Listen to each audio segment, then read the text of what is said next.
of station staff, management, and advertisers.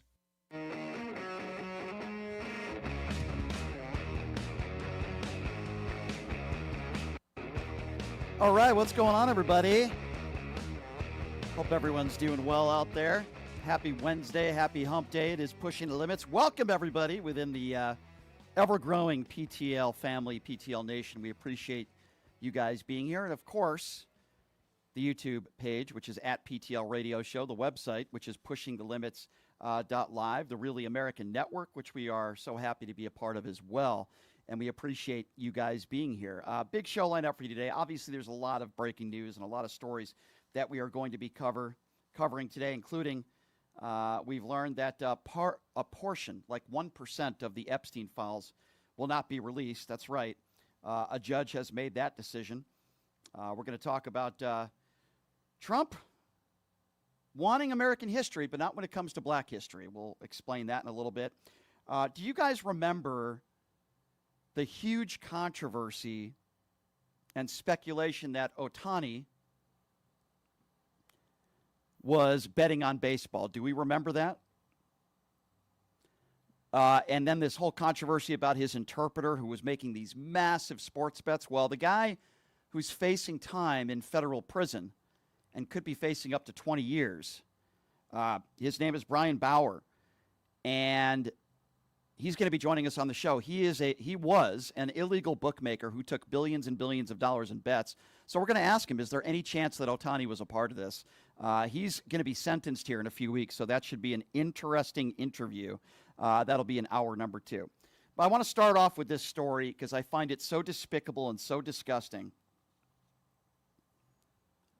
that President Donald Trump announced yesterday that he has ordered his attorneys to conduct a review of the Smithsonian museums, calling their portrayal of U.S. history too negative, and it focuses too much on how bad slavery was. That's a direct quote from Donald Trump. Trump also said that he would subject the museums to the exact same process his administration has conducted of universities, with the goal of making the Smithsonian less woke. That somehow that it makes it woke to share history on slavery. And a White House official also said that Trump plans to extend his review of the museums beyond the Washington-based institution, saying the president will hold the Smithsonian accountable and then go from there. Now, let me be very clear on this. Trump's post suggesting that slavery wasn't that bad might be connected to the fact that he talked about the restoration of monuments honoring Confederates, and that could be connected to renaming military bases to honor traitors who believed that it was simply just property taken away from them without just cause. I have a feeling that those are all connected together. Or when Donald Trump once said he didn't want black people counting his money in his Atlantic City casinos, he wanted Jews counting his money. You see where I'm going at with this? There are connections here. That's why I've always called him a blatant racist. He's no better than Stephen Miller. Stephen Miller just speaks out more on his white supremacy. This is despicable. It's disgusting. As I said before, and I say again, it was never Make America Great Again. It was Make America White Again. And the administration proves it every single day. I want you to listen to this interaction that Pete Hegseth had on Fox News when he's talking about rebuilding these statues of Confederates. And he says it's because we need to be proud of our history. Have a listen to this. The Reconciliation Monument. It has been returned to Arlington National Cemetery following its removal in 2023. This is a Confederate monument. Many suggest it was designed and put in place to symbolize the reconciliation after the Civil War. It was taken away, as I mentioned, several years ago. Why was it important for you to bring that back to Arlington National Cemetery? Because we recognize our history. We don't erase it, Will. We don't follow the woke lemmings off the cliff that want to tear down statues. we look at and learn from our history, all aspects of it. And so Arlington deserves to have, and we're grateful to the state of Virginia for partnering with us. It wasn't easy. We fought to make it happen, and the Reconciliation Monument will return to Arlington where it belongs, to recognize the service of Americans of all chapters. So we're not tearing stuff down. We're done with that. We're putting statues back. We're putting paintings back. We're recognizing our history. We're restoring the names of bases as we've done across the country, because we're proud of our history. As difficult as it may have been in some chapters, we're going to teach it, we're going to live it, and we're going to fight for it. Isn't that interesting? Because on the same day that Pete Hegseth said, we're proud of our history, we're going to learn from it, but museums can't mention slavery. That's completely out of the question. So when it comes to slavery, no, can't touch that. Leave that out of museums. But when it comes to these statues of these Confederates, we're going to rebuild these statues because we need to be proud of our history. Do you see what I'm getting at here? Tell me that's not racism from the guy who literally has a tattoo that says 100% white. We know who Pete Hegseth is. We know who Donald Trump is. We know who Stephen Miller is. Okay? These are white supremacist sympathizers at a minimum. But I want you to listen to what Donald Trump said back in 2017, because he was striking a very, very different tone back in 2017 when he talked about the National Museum of African American History and Culture in Washington, D.C. Donald Trump obviously saying something very different today, saying that he wants to get rid of all this history when it comes to slavery. But back in 2017, he was saying something very different. This is about 8 years ago. Have a listen to this. Actually, what he said during that tour. Listen to this. I had the privilege of visiting the National Museum of African American History and Culture right here in Washington, D.C. It's a new, beautiful Smithsonian museum that serves as a shining example of African Americans' incredible contributions to our culture, our society, and our history. It also tells of the great struggle for freedom and equality that prevailed against the sins of slavery and the injustice of discrimination. The work and love of the people who helped create such a masterpiece is a testament to the legacy of so many leaders it honors. Yeah. I'm sure there's absolutely no reason why he changed his tone 8 years later. That was Donald Trump back in 2017. But Donald Trump today, nope, the complete opposite. Smithsonian museums, too negative about how bad slavery was. Keep in mind, I repeat once again, and I would tend to believe that there's some sort of connection between Donald Trump making the case that slavery wasn't that bad, restoring these monuments honoring Confederates, and renaming these military bases to honor traitors. Do you see where I'm going at with this, ladies and gentlemen? This is not some sort of coincidence. These are all connected together because Donald Trump and so many of his white MAGA base don't want to talk about slavery. They don't even want Black History Month. They don't even want Martin Luther King Day. There's a reason for that, because they're all called racists. That's why. Because when it comes to our Black history, and yes, slavery, sadly, was a big part of American history, Donald Trump and many of his doofus racist supporters do not want anybody learning about it, or in this case, that's what museums are meant for, learning about the negatives in history and the positives. And yes, slavery is a big part of American history, whether people like it or not. Doesn't mean that everything in our history was bad. It doesn't mean that everything America stands for is bad, but it was a big part of our history. And Donald Trump and his administration want to erase it. That should bother you no matter what the color of your skin is. Obviously, there are African Americans all over the country that would probably, I would imagine, be irate. We all should be upset. And if you're not upset at this and you don't call it for what it is, which is racism, and trying to erase parts of our history because they just don't want to talk about it. It's the same thing when, a jobs report comes out that is negative to the president. It's fake news. Let's have it go away. Let's fire the person and get somebody else in there and the fix is in. Or when he loses an election, it was rigged. It was fake. Or when a report comes out that he doesn't like, he calls it fake news. Or when we learn he's in the Epstein files and he just wants the story to go away. He wants the Epstein story to go away, just like he wants slavery and people talking about slavery. He wants that to go away as well because it doesn't fit his white supremacist narrative. But, this is a soundbite that I'm really just mesmerized, but I guess I shouldn't be surprised because Trump made an appearance on the Mark Levin show yesterday. And you all know how I feel about Mark Levin. He's an absolute disgrace who wears the Donald Trump knee pads 24/7. By the way, if Israel decided to nuke every country on the planet, Mark Levin would still probably defend Benjamin Netanyahu. I mean, you want to talk about somebody with literally zero credibility.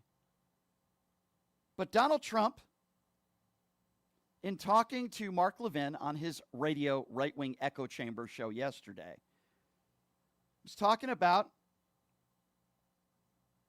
service and sacrifice. Yes, that's right, ladies and gentlemen. The guy who dodged the military multiple times, who's never risked anything in his life and never done anything except for himself, is now talking about respect and sacrifice of those who serve.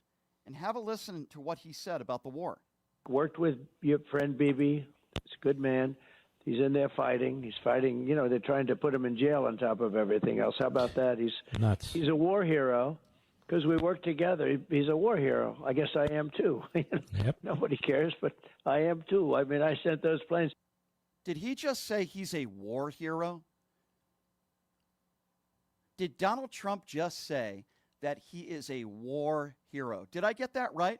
So let me... Because we work together. He's a war hero. I guess I am too. Yep. Nobody cares, but I am too. I mean, I sent those planes. Unbelievable. Let me tell you who a war hero is. Obviously, anybody who serves in war, clearly, somebody like John McCain, who was a POW for 5 years. That is somebody who we would call a war hero. Donald Trump dodged the military. Donald Trump seems to support every step of the way what Benjamin Netanyahu is doing, who I believe is committing war crimes, and he sides with evil, murderous dictators like Vladimir Putin and Kim Jong-un and Viktor Orban and others. Donald Trump just called himself a war hero. What's the worst thing that could have happened to Donald Trump? A paper cut? He never served. He dodged the military multiple times, but the genitalia gobbler himself of Donald Trump, Mark Levin, of course, he sided with him because, again, Mark Levin is in a right-wing echo chamber who wears the Donald Trump knee pads 24/7. I would say, Mr. President, how could you be a war hero when you never served? How could you be a war hero when you never risked your life for anything? How could you be a war hero where you dodged the military multiple times? How could you be a war hero when you side with evil, murderous dictators? That's right. Vladimir Putin has murdered hundreds of thousands of people. But Donald Trump feels like he deserves the Purple Heart. Donald Trump thinks he put up all this sacrifice to be president of the United States. Donald Trump has never sacrificed anything in his life other than his father's money. Let me be very clear on that.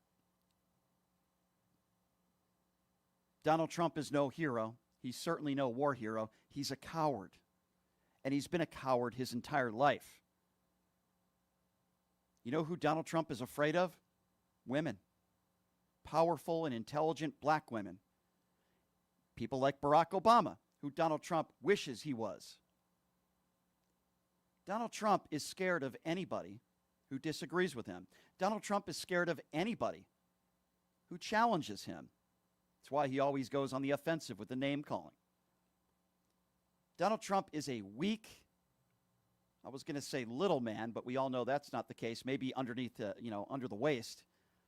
But he is extremely insecure. He's a morbidly obese man who's extremely small.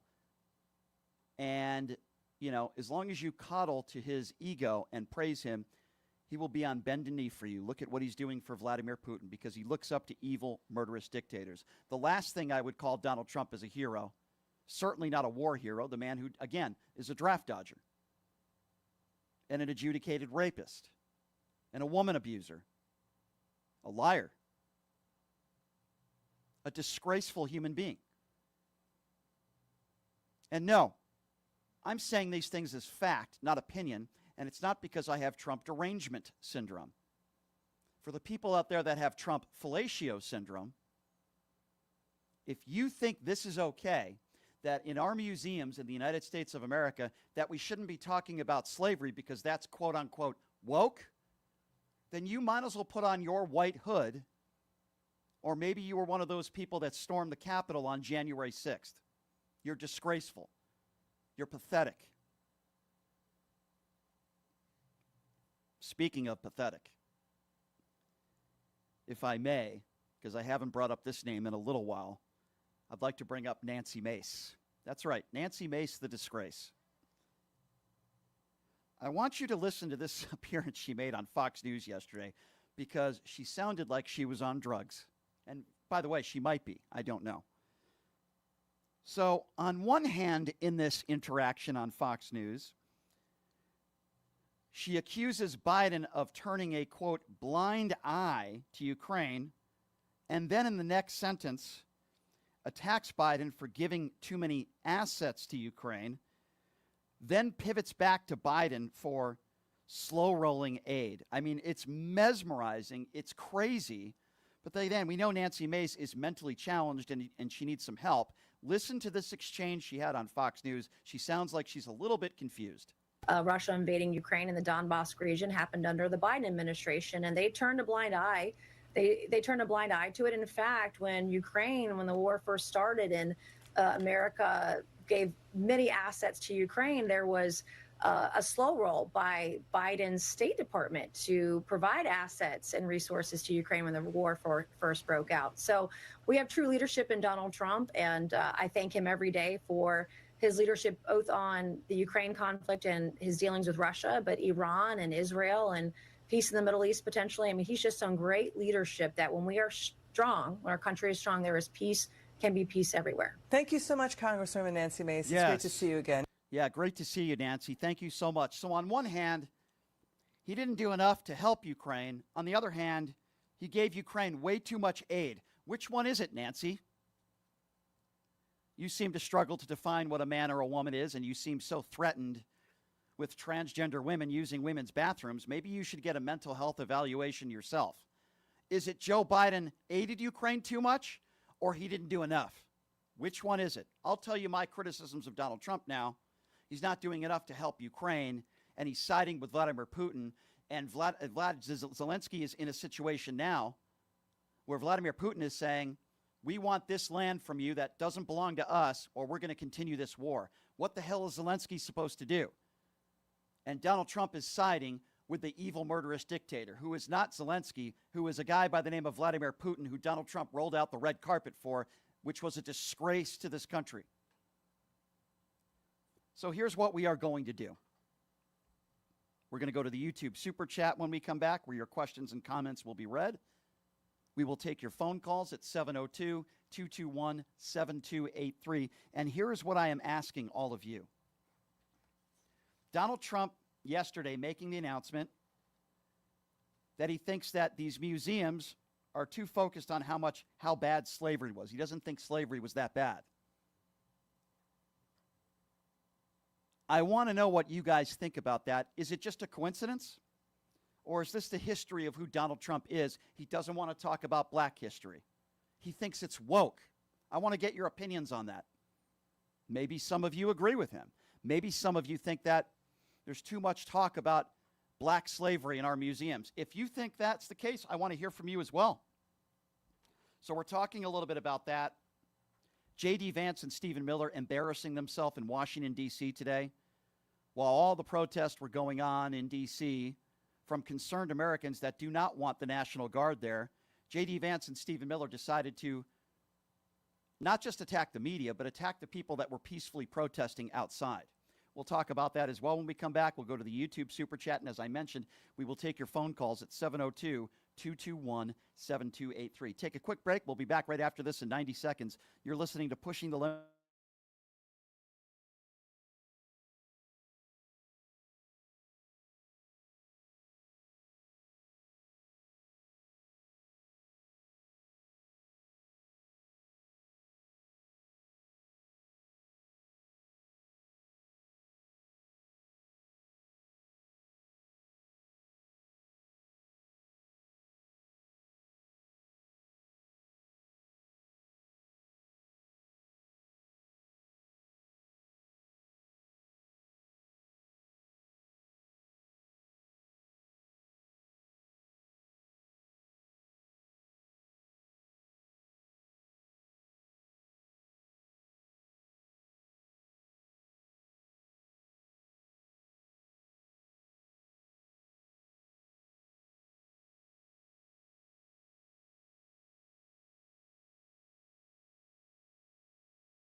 All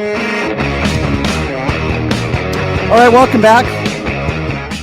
Pushing the Limits on a Wednesday. Thank you so much for joining us. By the way, tomorrow to start the show, Ron Filipkowski from Midas Touch will be joining us.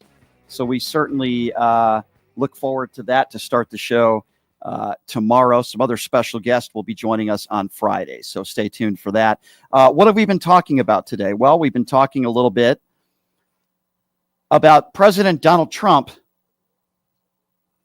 saying these museums are too negative and too focused on how bad slavery was. Doesn't think slavery was that bad. I don't know. You guys tell me, is that a coincidence? Donald Trump seems to have a history of not wanting to talk about some of the atrocities that had to happen to African Americans in this country. Geez, I wonder why that is. As we go to the YouTube Super Chat, Alexa says, nothing surprises me about the administration and Trump. Please, somebody stop this man and his administration. Well, listen, that's tough. It's tough to do. But it's amazing to me, and I can't imagine if you're a black man or woman living in this country, how upset, but yet not surprised you must be. It's mesmerizing to me. It's crazy. And I just don't understand it. David, in the YouTube Super Chat, thanks, David. He says, I am blessing the memory of John McCain, as do I, David. I do that every single day. I might have not agreed with John McCain on everything, but John McCain was a good, decent man. Eileen on the Super Chat says, Cankles McTaco Bone Spurs said he was a brave soldier for dodging STDs. Syphilis would like a word. That's actually very funny, Eileen. Yeah, it's just these are crazy times that we're living in, and I want to get your thoughts on that. And let's get straight to the phone calls. Why don't we start off with Tyrone? Hi, Tyrone. Thanks for calling in. Where are you calling from? Hey, Brian, calling from Baltimore, man. You know, the rat hole that Trump said the city is right next to D.C. I was over there for a job Monday, and just watching how the cops, people, they're just harassing young black men. It's ridiculous. And I'm looking at this like, this is a waste of money. I'm watching this National Guard stand around twiddling their thumbs. Absolutely stupid. But let me say this on the Smithsonian thing. As a black man, I'm not surprised because as I told, I have a couple of people that I consider friends that, Caucasian, they voted for Trump, but they're good people. They just made a bad decision. Mm-hmm. I don't say all people who voted for Trump are racist, but all the racists voted for Trump. Oh, there's no question about that. But by the way, it's not just about him, trying to get rid of history of slavery. As I mentioned before, the restoration of these monuments honoring Confederates, renaming these military bases. I mean, everything points to the fact that it's about make America white again. I've been saying that over and over again. Everything Donald Trump does is, at least in my estimation, is to attack minorities, to erase Black history. If he had it in his way, there'd be no Martin Luther King Jr. Day. There would be no Black History Month. They want to get rid of all of this Black history, and they only want to talk about how great this country is. And there's a lot of things about this country that are great, but it doesn't mean that we ignore our past, like slavery. Right. And let me say this. Saying Trump is a racist is too simple, because he actually has no belief system. Whoever likes him, he likes what they like. So if 60, 70, 80% of Black folks say, oh, we really love Trump, he's great, he'd be all for Black people. But because the white supremacists and the bigots have sided with, have shown an affinity to him, he adopts whatever they believe.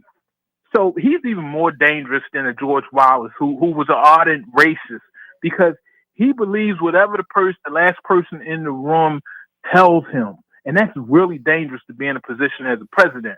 And let me say this, I'm not surprised, and it doesn't affect my day-to-day life if you remove some of that stuff from the Smithsonian, because all you do is force those folks who want to know to seek that information out unfiltered.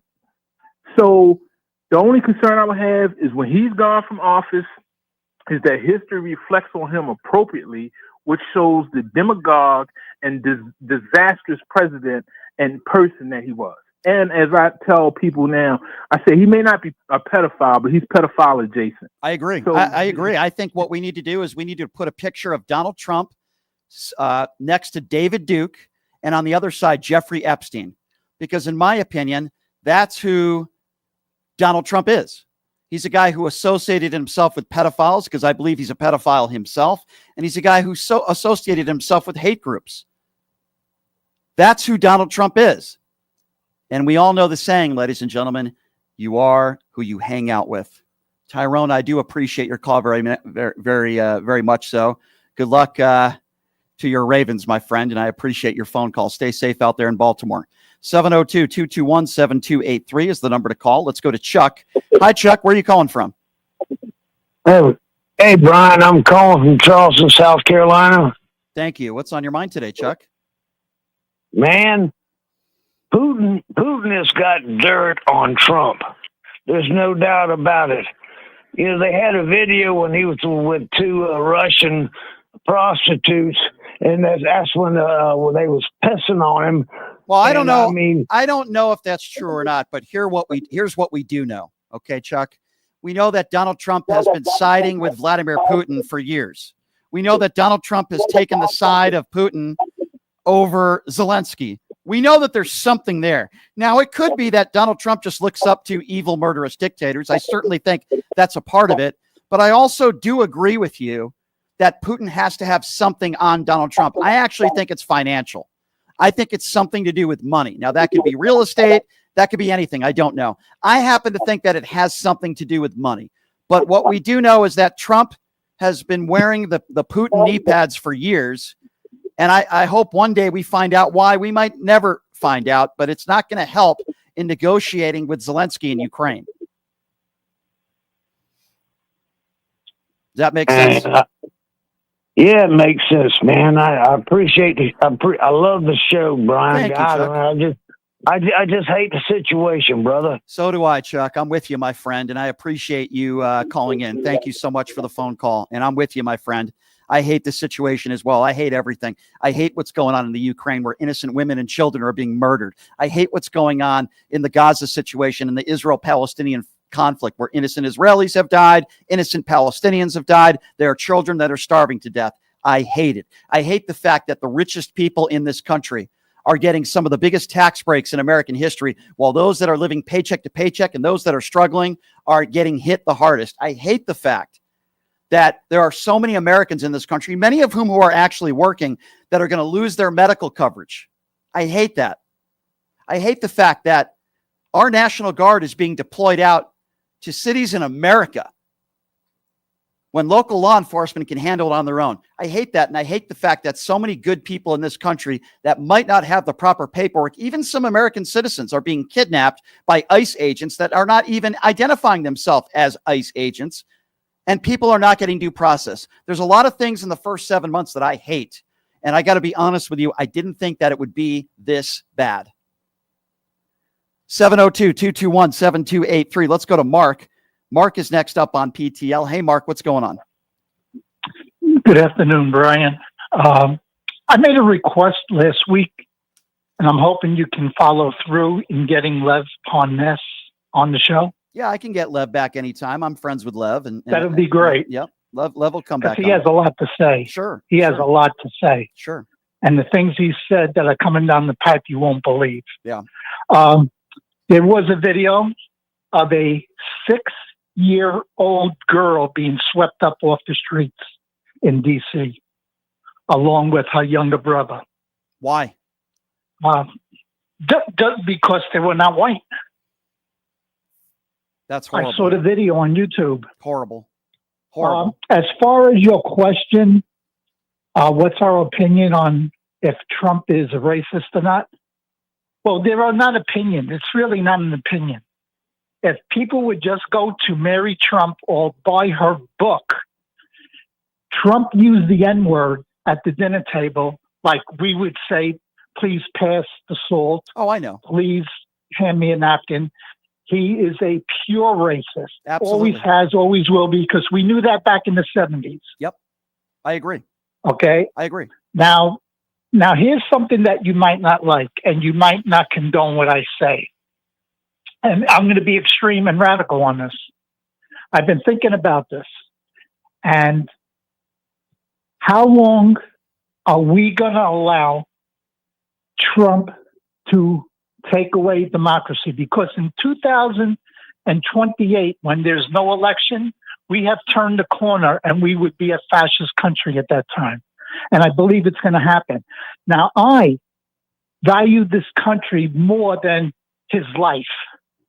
And I'm hoping that he has a fatal heart attack, because that's the only way this country will survive, with some kind of possibility that we do survive. We would have J.D. Vance, Trump in office, but you would be comfortable with J.D. Vance? J.D. Vance will not have the charisma that MAGA loves. They don't value him just like they value Trump. Trump is the key. And I don't think they would attach themselves to Vance like they do Trump. All right. Well, listen, I'll say this. Said that. I'll say this, Mark. Obviously, if something happened to Donald Trump, I wouldn't shed one tear. I clearly don't condone any violence in any way, shape, or form. But I understand what you're saying to an extent. But I think J.D. Vance is, in my personal opinion, is just as dangerous. Based on his policy and what he stands for. Is he as brass as Donald Trump? Does he say as many crazy things as Trump says? No. But keep in mind that J.D. Vance is the guy that started the eating the dogs and the cats. He started that. I appreciate your call, Mark. Number to call if you want to be a part of the conversation. 702-221-7283 is the number to call. Again, 702-221-SAVE if you would like to be a part of the conversation. Obviously, Donald Trump wants to get rid of Black history. And by the way, while all this was going on, Judge Richard Berman said the Justice Department did not overcome long-standing precedent to keep grand jury materials sealed, and noted that the information contained in the sealed materials in regards to the Epstein files is extremely small, he said, relative to the entire investigation file already in the DOJ hands. And by the way, that is in the DOJ's hands, Donald Trump and his administration can release today if they wanted to. There's a reason why they are not going to release it. It's because Donald Trump's name is all over it. All right, let's get back to the phone calls at 702-221-7283 is the number to call if you want to be a part of the conversation. Let's go to Shelley. Shelley is next up on PTL. Hey, Shelley, what's going on? Hey, Brian. Why are we surprised anymore? Seriously. This man has been a racist his entire life. And why are we surprised that he wants to put back up Confederate statues and name military bases after Confederate soldiers? Why? I don't know what to say anymore. I really don't.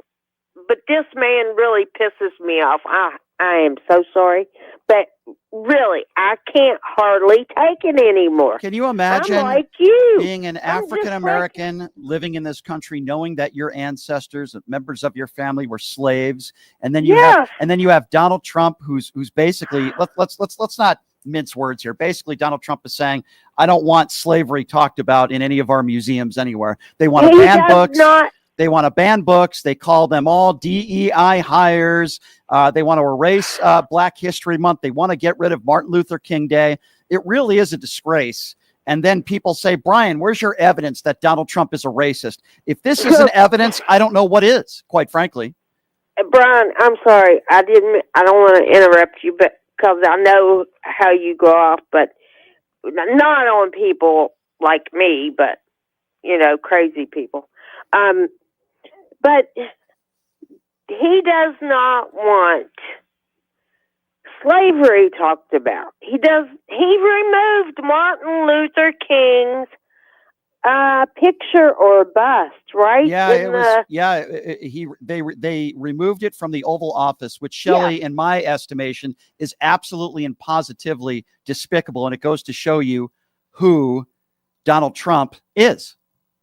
It absolutely does. We go to the YouTube super chat where Fabi says they want to get rid of Black history, but yet when it comes to the Ku Klux Klan, it's no problem.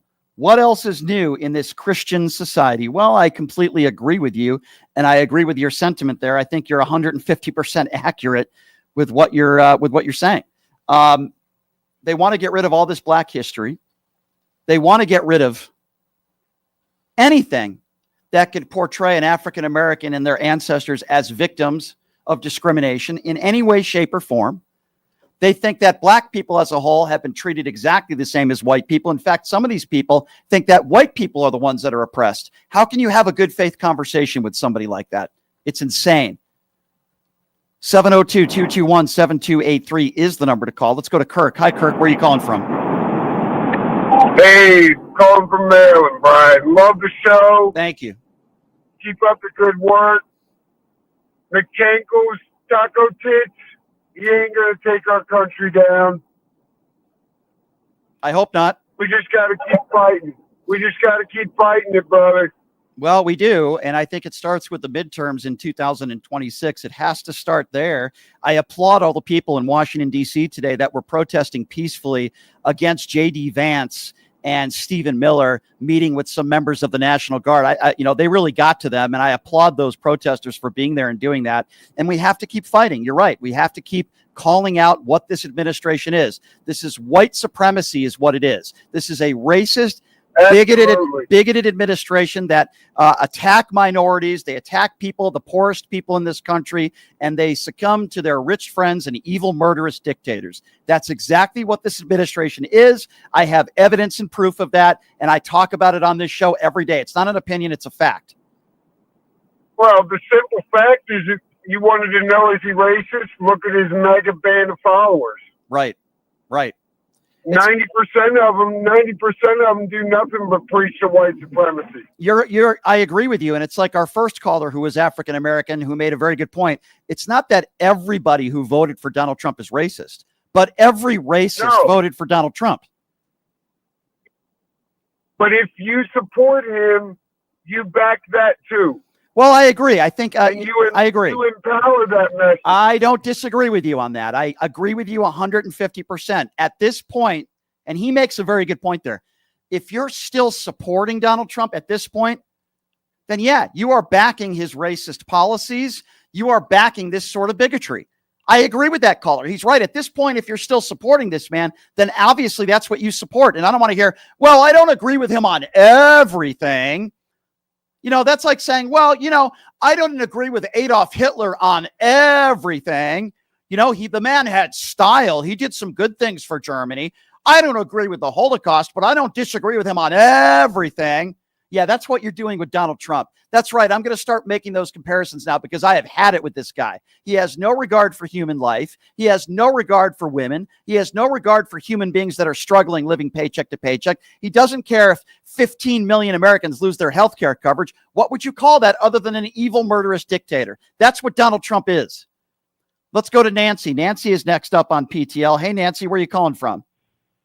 Hi, I'm calling from Michigan. I had a question about, I've been seeing a video on a brown lady who's, I don't know, I think it's in Texas, that she needs to sign a paper and she's basically being forced to stay in the Senate House or the Congress or whatever. I haven't been following news recently, but I wanted to know if you knew anything about that. I don't know a lot about that. I can tell you that. But is it true? Yeah, well, there's a lot of crazy things going on in Texas right now, as I'm sure you're aware of. They're trying to redistrict these maps. They're trying to cheat for the midterms. Greg Abbott is a criminal as far as I'm concerned. What they're doing to this African-American female politician there is a disgrace. She's a hero. They're not giving the aid that is needed for these flood victims and their families. Greg Abbott is probably as disgraceful as you can get. So I'll say that. I'm just surprised and so how they can do this. I mean, it's so wrong. It is true, but I can tell you that I don't put anything past Greg Abbott, and I'm not surprised. The gerrymandering, listen, it is beyond the shadow of a doubt one of the worst governors I think we've ever seen in Greg Abbott. It's a disgrace. So yes, it is true. And Greg Abbott can go to hell as far as I'm concerned. I hope he burns in hell. He is one of the worst human beings you will ever find. And while they didn't even count the bodies yet, they didn't even finish counting the bodies of all those innocent poor children that died in the shooting at Uvalde. Greg Abbott was still counting his money at a fundraiser that night. He didn't cancel it. That's who Greg Abbott is. 702-221-7283. Let's go to Ray. Ray is next on PTL. What's up, Ray? Hey, Brian, I got a couple observations and comments. It's been over a week since I called in, and I've been listening every day. There's a lot of people like Herb to call in. I don't know how to classify them, but I have not heard one of them give you a legitimate answer about what the orange turd has done. It's good. That's number one. As far as the Smithsonian is concerned, that's a museum for our history. Right. Like George Carlin said about the radio. Yeah. You don't like what I'm saying? Yeah. Change the station or shut it off. There's two knobs. Don't go there if you don't like it. I have been in a air show in a tent with Tuskegee Airmen, shook hands with them. They are honorable people. Sure. You are my voice. I don't have the expertise that you do. Well, I appreciate that. I keep up the work, shut these idiots down, and be careful. Watch your back. There's a bunch of radicals out there. I appreciate that, my friend. That really means a lot to me. Thank you so much. You guys will always have a voice on this show. Keep that in mind. Always. 702-221-7283 is the number to call. Let's go to Jason. Jason is next up on PTL. Hey, Jason, what's up? Hey, how you doing over there? Good. Hey, I just realized and you got to realize this one thing now that I see why Donald Trump had all those tech pros there. Think about it. Now you could take that algorithm out when people want to know about Black history. It'll be so hard to find. That's why he had all those tech bros. And you want to talk about racism? They don't want to talk about Black history, but they want to put all Confederate generals back in. And so no matter what, we'll be reminded of slavery because no matter what, these morons are putting back Confederate generals. So what were Confederate generals there for? Morons. Jason, isn't it incredible that when I called Donald Trump a racist to your typical MAGA supporter, they say, where's your proof? And it's very simple. Just look at his policy. Forget about even the things he said in the past and the thousands of discrimination lawsuits that he's had to pay out in New York.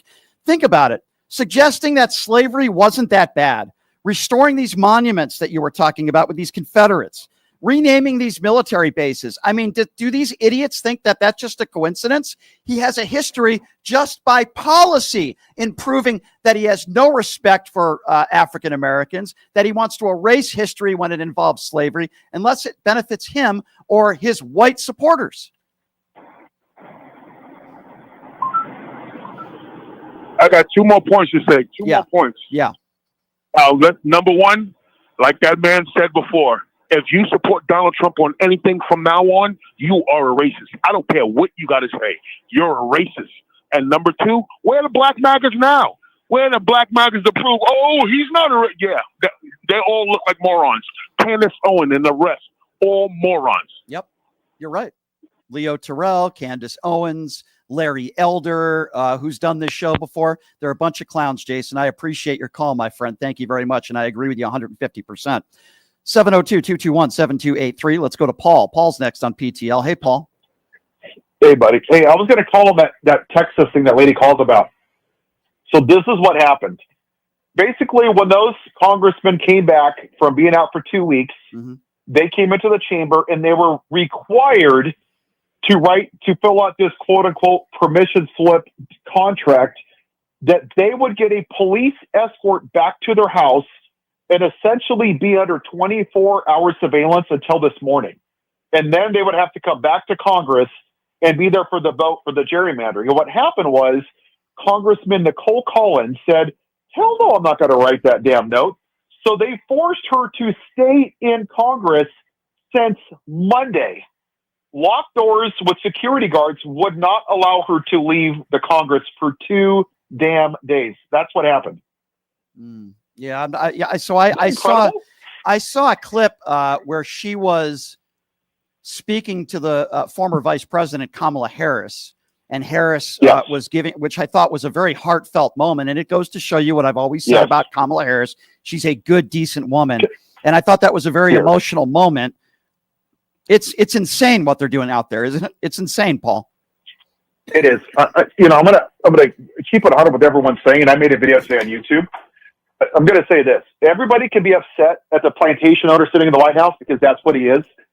Donald Trump is a symptom of a sickness in this country. He is a black light.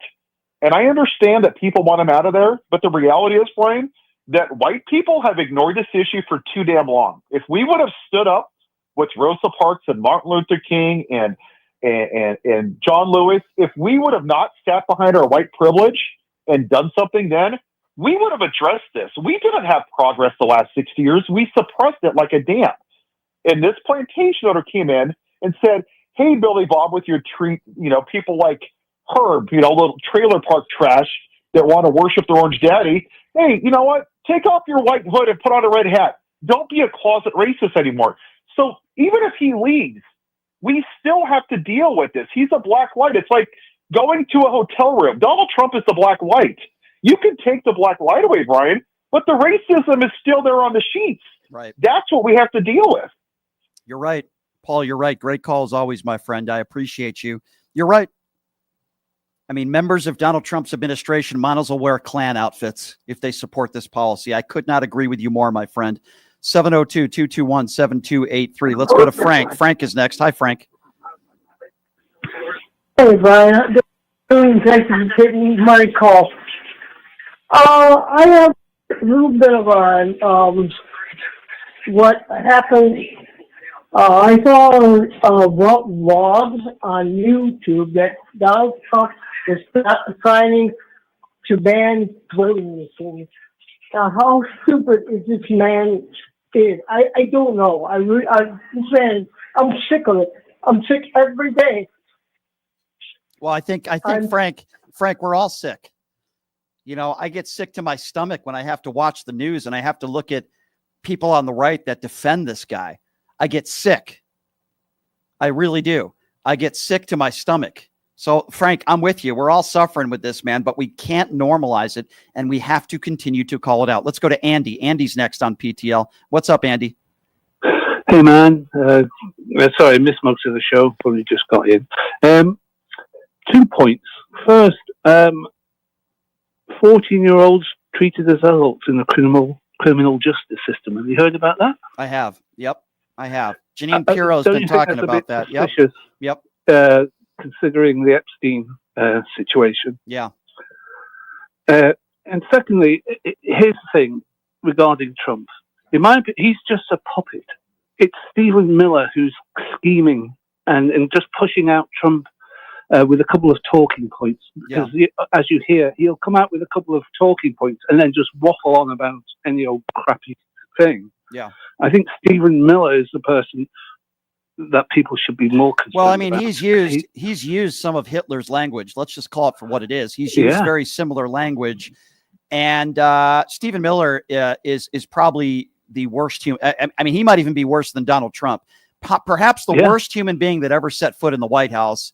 But everybody's focusing on Trump all the time. I know because he's the face of this establishment. But you know, I think more needs to be focused on people behind the scenes. Oh, no doubt. People are actually with the power. I agree. They're the people with the power. Yeah, no, listen, I agree, my friend. I don't disagree with you at all on that. And I would say that there's a lot of despicable human beings that are working for Donald Trump, obviously Stephen Miller being one of them. I agree with you. But Donald Trump is the president of the United States. We certainly have to focus on him, but doesn't mean we can't focus on others. Let's go to Paula. Paula is next up on PTL. Hey, Paula, what's going on? Hey, Brian. Calling from Austin, Texas, and I appreciate the gentleman that did share what was going on with the Texas Senate. It's absolute embarrassment that they would not allow the Democrats to leave without signing a permission slip. But also I heard a statistic yesterday regarding the National Guard, and now that they're being deployed into various cities, the re-signing up rate has dropped. I believe this may have been the California National Guard. The percentage dropped from signing up at 60% down to 21% because they don't want to be patrolling U.S. cities. So that can definitely cause issues whenever we do have actual emergencies because we're going to have a weakened National Guard. Yeah, that's also a really good point. It's not just what this is doing to citizens that are on the streets and people that live in these communities. It's also the National Guard. I agree with you. It weakens the National Guard. This is clearly not what they are trained for. And then you have Stephen Miller and J.D. Vance in Washington, D.C. Earlier today, making fun of the people that are protesting peacefully, calling them all old. Stephen Miller said these are people that are all over 90 years old. They're old hippies. So you have Stephen Miller and J.D. Vance that are making fun of a lot of people that just happen to be Americans, some of whom might be elderly. I mean, it really is a disgrace the way they are treating people all over the country, but particularly right now in D.C., that are opposing what the Trump administration is doing. This isn't about making America safe. This isn't about making Washington, D.C. safe, because he pardoned 1,500 people, almost half of those people, violent criminals, some of whom beat police officers, but they believe that was totally okay. But God forbid, if you're in the streets right now and you're a minority or you're homeless, these are the people that they are going after, regardless of what they've done criminally. I mean, I'm not convinced of that. They don't care about getting criminals off the streets. And by the way, a lot of the people that they have arrested are misdemeanors. They'll be out of jail within hours, but they don't want to talk about that. No, you're right. They don't. And as far as rewriting history around slavery, I mean, that's horrendous. That's embarrassing. That's unforgivable. I watch a show sometimes called Finding Your Roots, and they will track back people's roots. And when they have a black guest on, they're unable to trace their family back. They find out that they were split up, they're slaves, their last name was changed to the slave owner's name, their children were fathered by the slave owners, they're shown as property on the census. Are you freaking kidding me that you would do this to a family and show them as property and break them up, and now you want to erase that from our history? It's shameful. It is shameful. Can you imagine going through something like that and then can't. having your country erase it?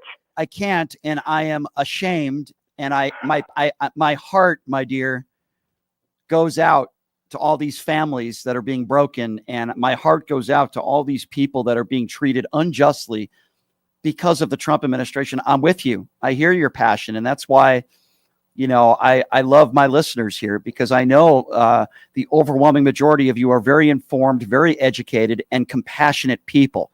Those are the people that I like to be around. And unfortunately, there's not many of those people, if anybody, within the Trump administration that is like that. And you're right, my dear. I feel for these families, and there's so many good people in this country that are being treated inhumanely like animals. And we can't forget that. I want to go to the YouTube super chat real quickly. And Lori says, all Americans need to look at their ancestry. They could have a percentage of African Americans or Native Americans. Oh, absolutely, Lori. Absolutely. I agree with you on that one, 150%. But unfortunately, a lot of these MAGA deplorables do not care. They do not care. We have a couple more spots open in the YouTube super chat. If your questions and comments want to be heard, you could also go to my website, which is pushingthelimits.live. Again, that's pushingthelimits.live, where we sell merchandise on there, and you can make contributions on there as well, and your comments will be heard live on the air as well. 702-221-7283, the number to call. Shelley says, does Trump think that black people will forget that they were oppressed and still are to this day? It is sickening. Shelley, it is sickening, but we're talking to a group of people that do not believe systemic racism exists in this country. So if you don't believe that systemic racism exists, then you're going to be totally fine with what Donald Trump is doing. Alexa says, this is all about making the white man superior over everybody. Well, I agree with you. As I said before, and I say again, it's not about making America great again, Alexa. It's about making America white again. 702-221-7283. Carlos is next. Hi, Carlos. Hey, how you doing, Brian? Good. Basically, if you want to know if Trump is racist, you just have to realize that we're living in 1930s Germany. Mm. Well, if you had everything that's happening, yeah, you could tell the pattern is. I mean, I'm not trying to mock the Holocaust when I say that, but if you just look at the pattern, everything is the same. I mean, Alligator Alcatraz is like the death camps. Mm-hmm. The Republicans that's complicit are like the Nazis, mm-hmm. and Trump is basically like Hitler. I got to tell you, I got to be honest with you. A year ago, 5 years ago, I didn't like it when people made those comparisons. But I have to tell you, I'm not going to say I'm going to make that comparison myself, but I will say I understand why people are making those comparisons. I understand, because if you look at some of the things that Donald Trump is doing, it's a dictatorship, it's an oligarchy, it's blatant bigotry, and he doesn't care. And it is in the early days of Adolf Hitler, with Donald Trump's verbiage and what he's doing. And if people want to say, Brian, there's no comparison. All right, well, look at Donald Trump's policies.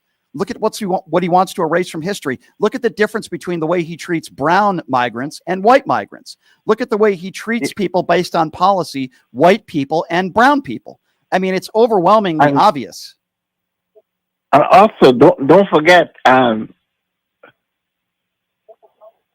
Yeah, I hear you. Don't forget also in 2017, when the writers were saying Jews will not replace us and blood and soil, that's from the Nazis. Correct. The Nazis used to say that. Correct. You're right, Carlos. I'm with you, man. I'm with you 150%. I would have never been okay with that comparison even maybe 7 or 8 months ago. I understand why people are making those comparisons now, and I could defend that position based on policy alone. Let's go to Norm. Norm is next up on PTL. Hello, Norm. Yeah, hi, Brian. How are you? Good. What's on your mind today? I just had to call, Brian. I'm calling from Canada, and I've been listening to your show now for the last few months, and when I listen to some of these magas calling in, I just can't believe how uneducated some of your people are down there. I'll tell you one thing. They're not my people. I'll tell you that. They're not mine. But I had to call about this fascist and about Hitler and stuff like that. Mm-hmm. My grandmother is German, or was German, and she was there in the Second World War. My mother was about 11 years old when the Second World War ended. And then my father was in the Canadian Army. He met my mother over there. They got married, and we live on.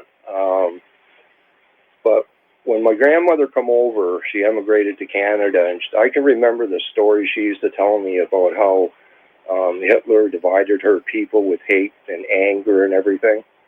And like I've seen this come into America now for the last 4 or 5 years. Even when Trump wasn't in office, just ginning up the base and I don't know, it scares me. I'm even to the point where I'm thinking, with Putin taking Ukraine, Trump's going to try and come and get Canada. And we are concerned about that. He has Vladimir Putin tendencies. He's a wannabe evil dictator who wants to rule the world. He wants to be treated like Vladimir Putin or Kim Jong-un. He wants to be treated like a dictator. He wants to stick his morbidly obese chest out. I mean, would you agree, sir? I mean, that's really where we're at right now. Oh, yeah, no, hands down. Yeah. I mean, he admires these people. Hey, I appreciate your call, my friend, and I apologize to all Canadians out there. I don't know how this idiot got into office other than the fact that we have a lot of idiots that live in this country. I don't know what else to say, my friend, but it's embarrassing. We go to the YouTube super chat.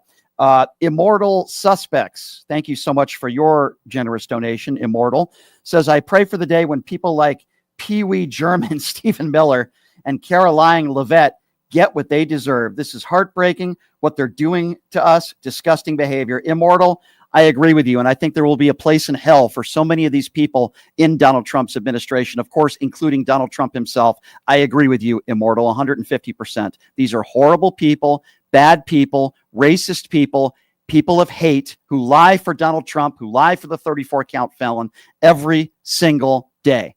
While this country suffers and our most vulnerable people in society are suffering because of the policies of the Orange Man.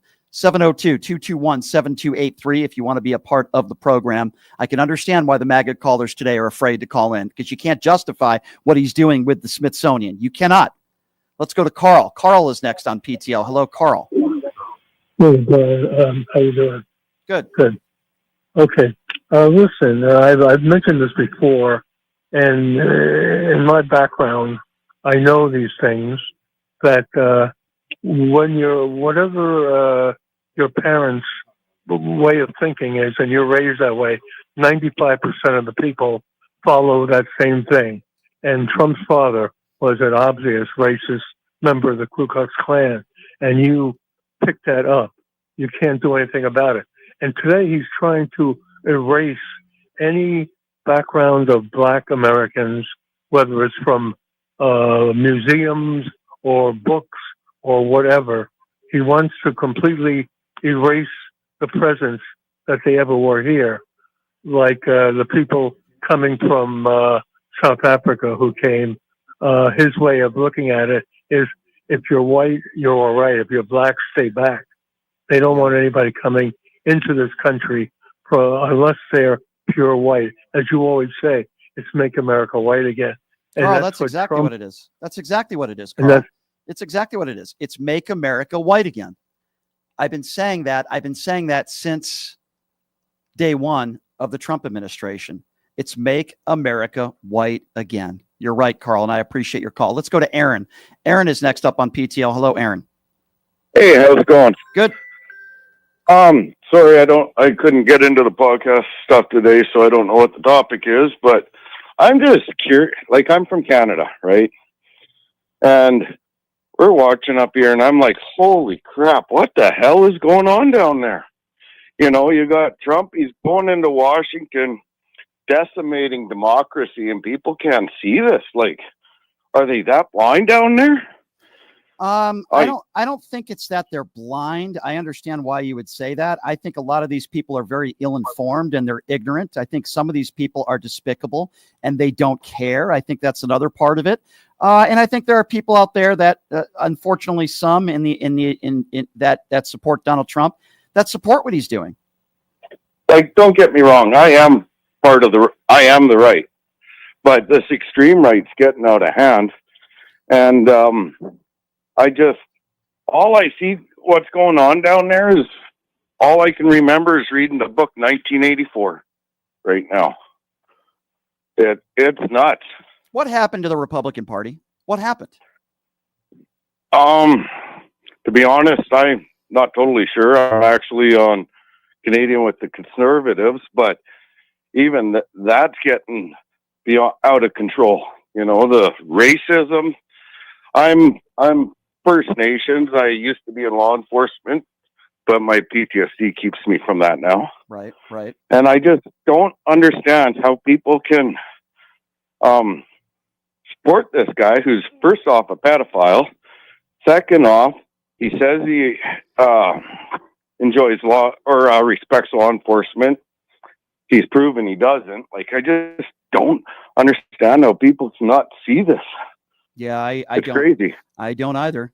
I don't either, my friend. I'm with you 150%, and I appreciate you in those statements that you've made. Being a Republican and being able to call out what is just pure bigotry and hate. I do want to go to Inez Freeman on the YouTube Super Chat, who said, being a black person in this country is absolutely exhausting. The racism isn't surprising, but just exhausting. I'm with you, Inez. I'm with you, and I got your back. And I will always call this nonsense out for exactly what it is, and I agree with you. Let's go to Robert. Robert is next up on PTL. Hello, Robert. Hello.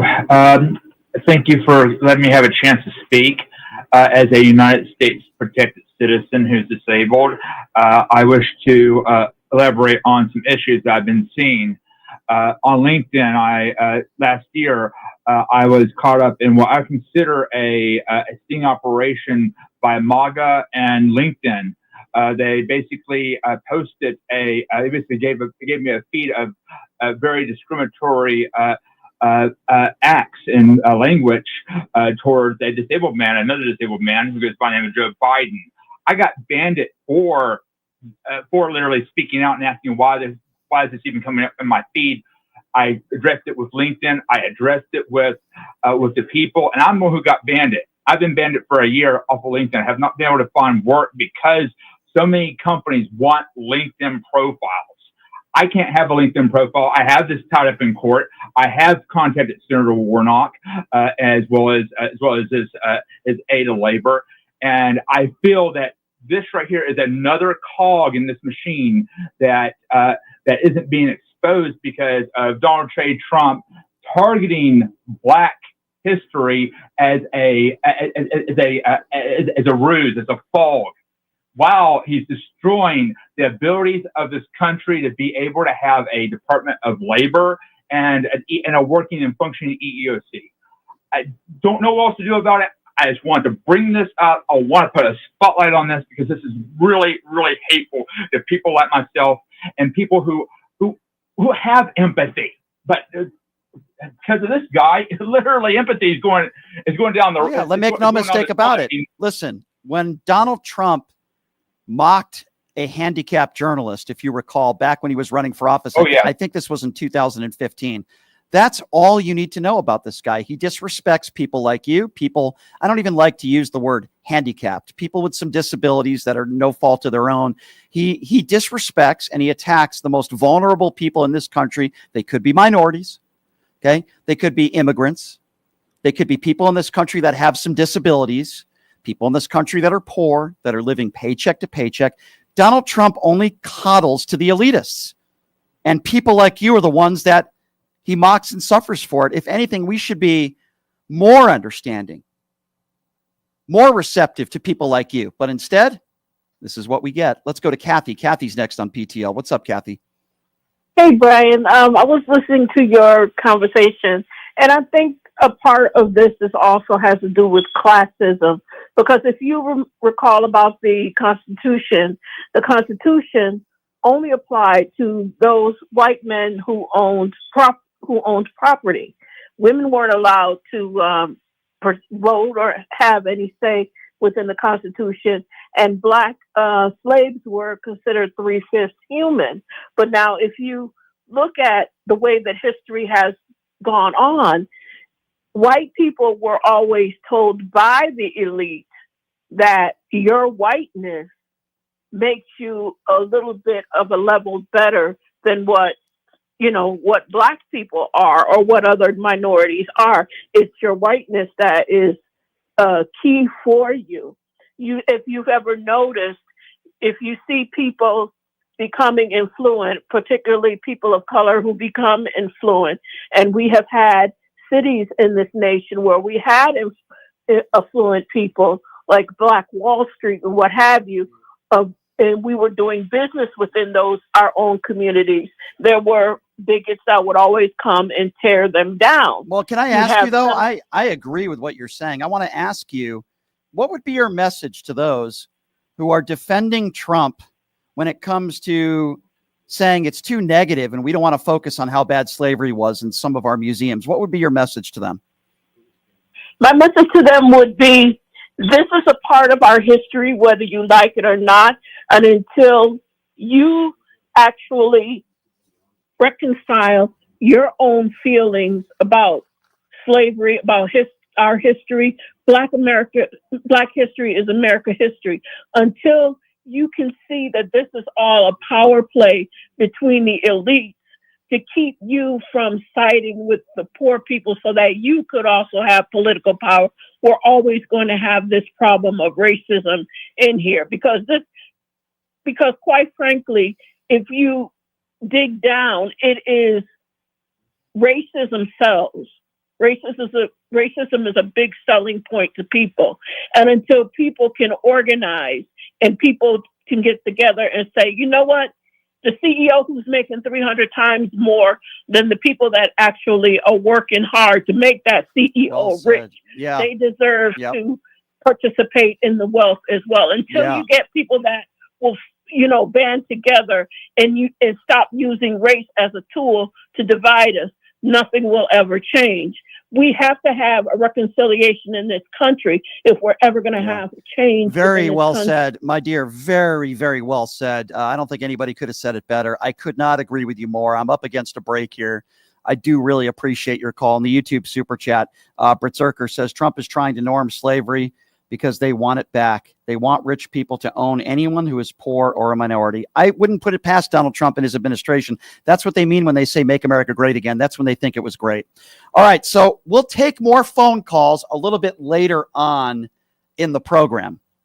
But we are going to take a quick break. We're going to mix things up a little bit. And thank you, by the way, to Terrence Jones. Terrence says, hey, Brian, did you see yesterday where Republicans are wanting to end interracial marriages? Yes, I did. I wouldn't put it past some of these Republicans. It's so despicable and disgusting. We are going to take a break, but this is an interesting story.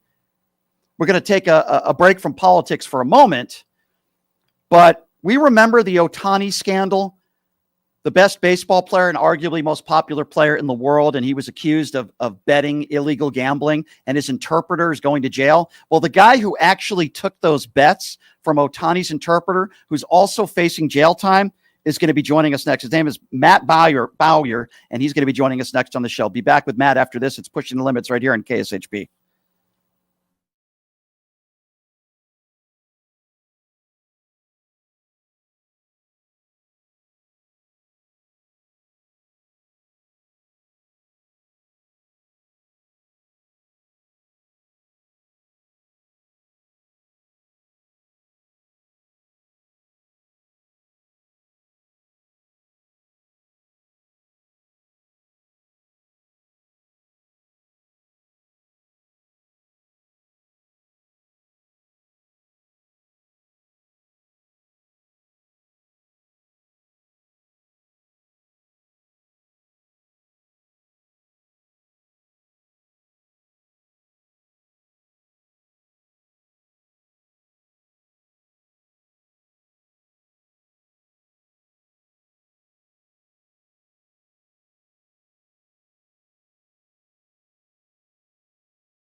All right, welcome back. It is Pushing the Limits on a Wednesday. Thank you so much for joining us. As I mentioned, Ron Filipkowski from Midas Touch will be joining us tomorrow to start the show.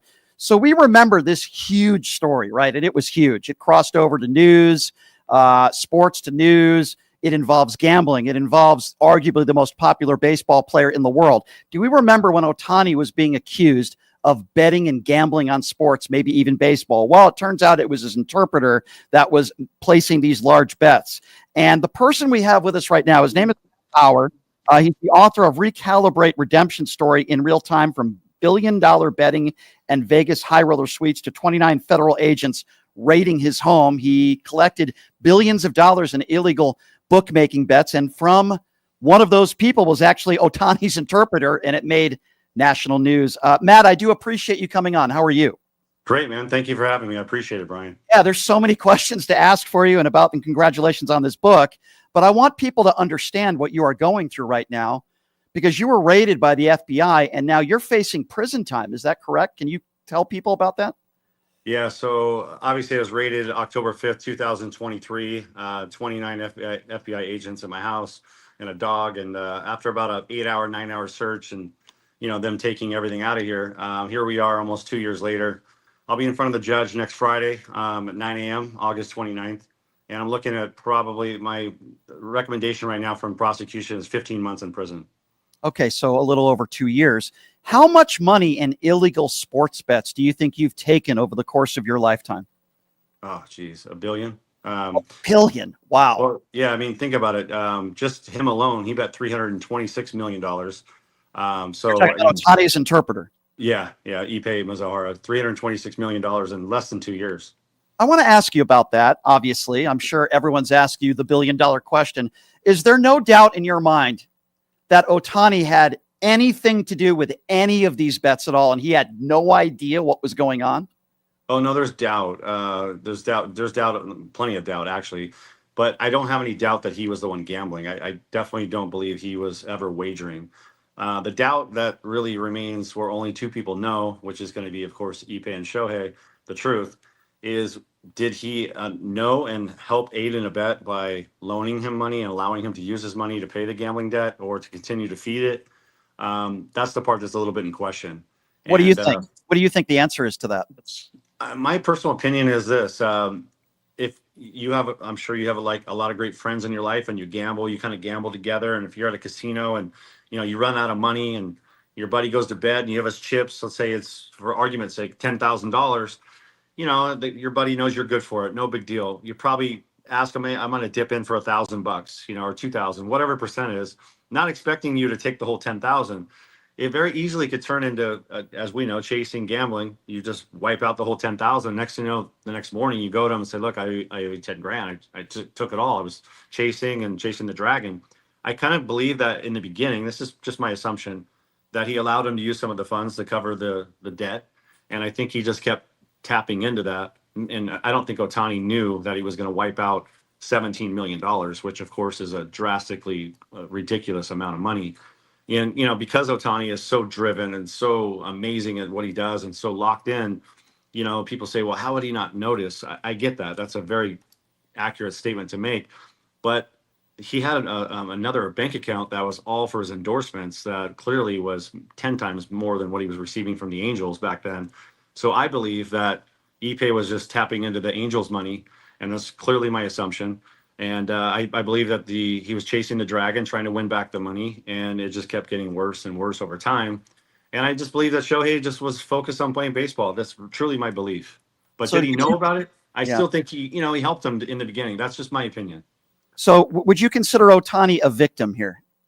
Yeah, I do actually. To what extent, I don't know. I mean, because again, using my analogy, which I think is really important for this, if I help a friend out and I loan him some of my money, I'm not guilty of a crime. But if he takes all of my money and more without really my knowledge, then therefore I'm a victim in that case. And I think that's what's happened here. Right. And clearly, I never wanted to be part of any of this. I mean, I'm a greedy guy. I love money. I was running a business illegally. I was in the gray area. I don't deny any of that. But I never wanted to be part of a theft or a fraud or someone going to prison and even affecting the Major League Baseball for a little while. Thank God Otani went on to have the best season of his career, 50-50, winning the World Series, MVP. And I'm very happy that happened because I didn't want to be a distraction to baseball or his pattern. And in this new book that you have out, Matt, you talk about the fact, listen, you're a father, you're a husband, you're a family man. Yes, you have been taking illegal sports bets for many, many years. Right. But what did it feel like? I mean, listen, my house has never been raided by the FBI. I hope that never happens. But like, what did that feel like for you? I don't know. Like, was your wife there? Were any of your kids there? And what was that experience like for you? You know, there's no way to ever, you know, when there's things in life that we do that unless you go through the fire, you really don't know what it feels like, right? It's like anybody. An example, someone has cancer and they go get, you know, chemo and stuff. It's like you feel. Uh-oh, did we lose Matt there for a second? Matt? Yes, okay, sir. we lost you for about 2 seconds. Go right ahead and start. Okay, sorry. Yep, that being said, you hear me okay now, right? Yes, you're good. Okay. That being said, when the FBI came to my home and raided me, I was putting my 2-year-old boy in his car seat in my wife's G-Wagon. And I heard FBI freeze. I looked over at 8 red dots on my chest. Oh, my God. That was a tough moment because I knew that my life was changing. And then my wife was in the house. And, you know, looking at 8 AR rifles at your chest was a little overwhelming. I'll tell you that right now. Oh, my goodness. So they take you in. You have an idea of what's going on, I would imagine. Do you believe the Otani stuff is what put it over the edge? Because they were following you for a long time, right? Do you think this was like the breaking point?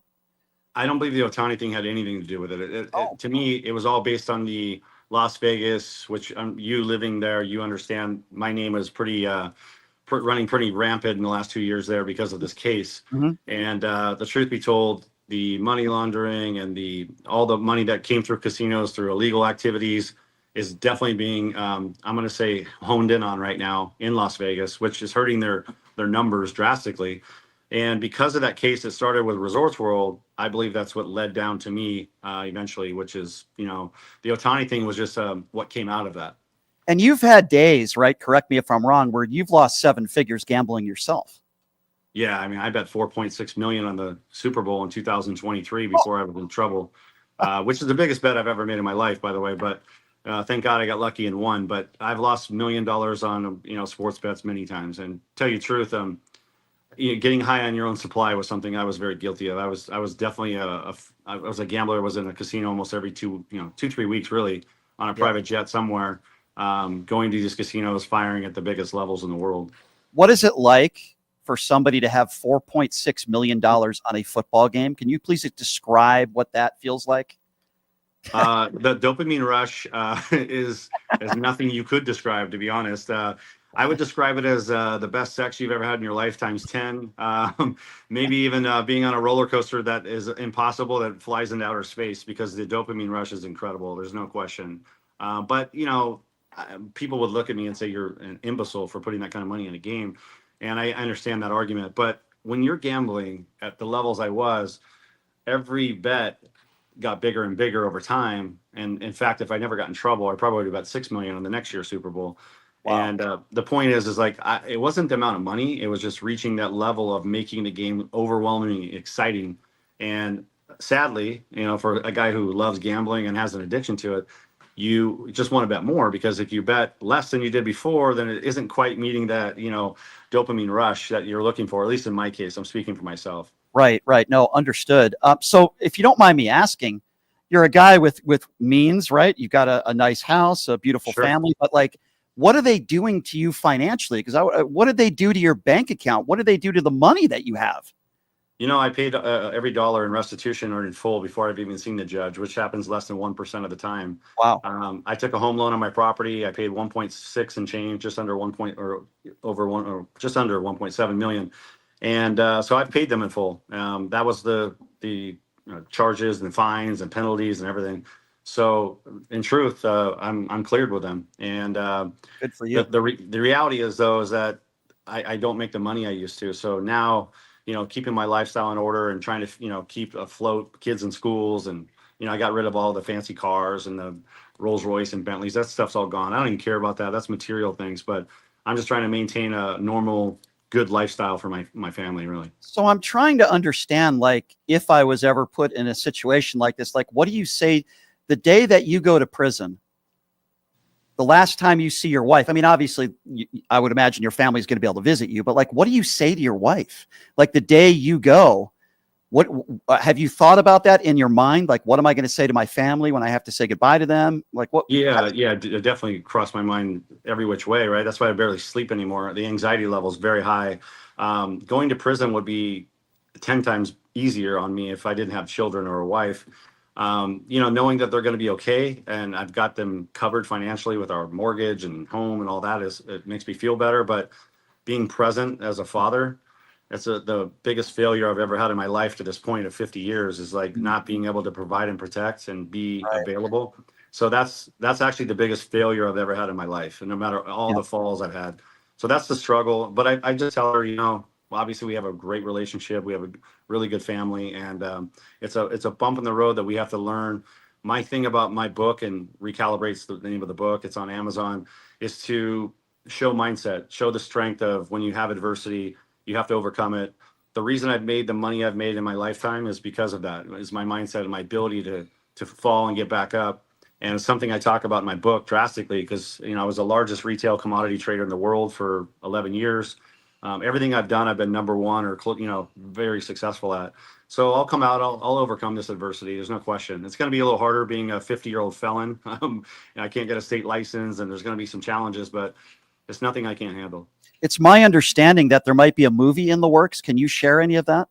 Yeah, so I have a script offer right now. I haven't signed anything there. I do have an agency. WME is my agent. I'm currently filming the documentary, the sizzle for a documentary, hoping to get on Netflix.